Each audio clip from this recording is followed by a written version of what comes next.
1870년대 후반, 아서 코난 도일은 에든버러 대학교에서 의학을 공부했다.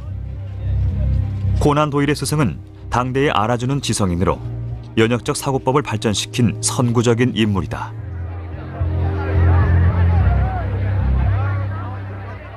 I used, as a student, to have an old professor, his name was Bell, who was extraordinarily quick at deductive work.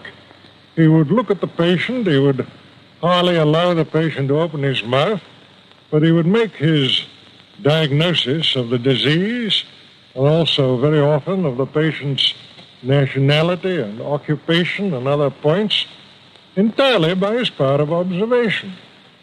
Dr. Joseph Bell made a profound impression upon the young Arthur Doyle. He was apparently able to identify a patient as a recent soldier, somebody out of a regiment that had served in Barbados, and he knew it by two observations. The first was that the man didn't take his hat off when he came into the room, which a soldier recently retired wouldn't have been expected to do. He would have kept his hat on. So although the man was polite, he kept his hat on, therefore he's a soldier. He was also suffering from elephantitis, and elephantitis was a disease which at that time was raging in Barbados, ergo he's a soldier from Barbados. Pure Holmes, pure Holmes.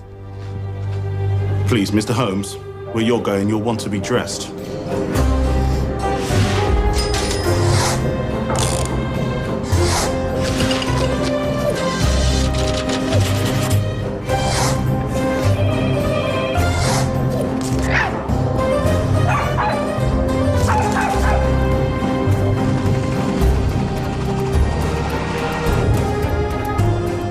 I know exactly where I'm going. So naturally I thought to myself, well, if a scientific man like Bell was to come into the detective business, he wouldn't do these things by chance. He'd get the thing by building it up scientifically.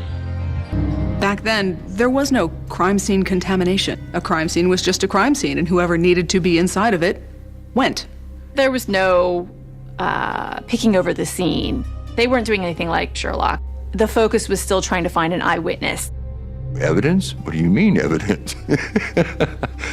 They would leave mountains of it around not recognizing what it was.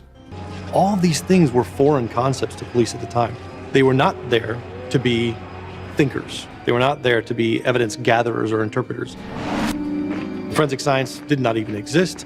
Criminal investigation consisted essentially of rounding up the usual suspects and getting confessions from them, to be quite blunt. We're talking brawn, not brains. Scarlet was the first book that I read when I started crime scene investigations. And I thought, this is really relevant 120 years later. 세기의 명탐정은 주홍색 연구에서 처음 등장했다. 그는 거만하고 My dear Lestrade, I have investigated many crimes, and I have yet to see one which has been committed by a flying creature. 유별난 괴짜이며 영리했다. Be some indentation, some abrasion, some trifling displacement, which may be found by the scientific searcher. 그리고 선구적인 화학자였다. If this paper remains blue, all is well. If not, it means a man's life. 과학적 수사와 발견의 시대가 도래하면서 대중은 셜록 홈즈의 모험에 깊이 빠져들었다. 셜록 홈즈의 이야기는 나오는 즉시 베스트셀러가 됐다. Forensic evidence is the only part of a case that doesn't lie. It's the only part of a case we can rely on to tell the truth. And Holmes knew that, whether it be a shoe print or a hair or a cigar ash.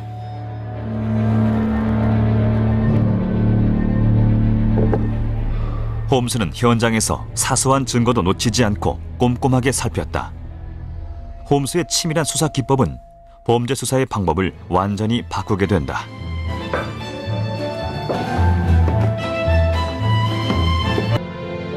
When you read a Sherlock Holmes novel, you are in the same position as Sherlock Holmes. You are presented with the same facts, the same world, the same characters, and you have to follow in his footsteps, observing the same clues.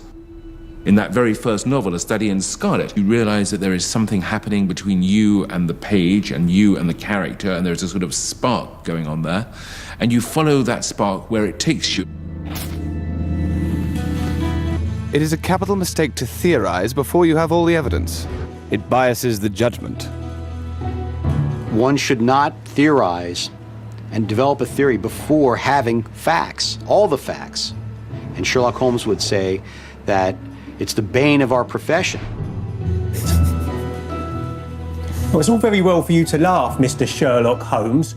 You may be very smart and clever, but the old hound is the best when all is said and done.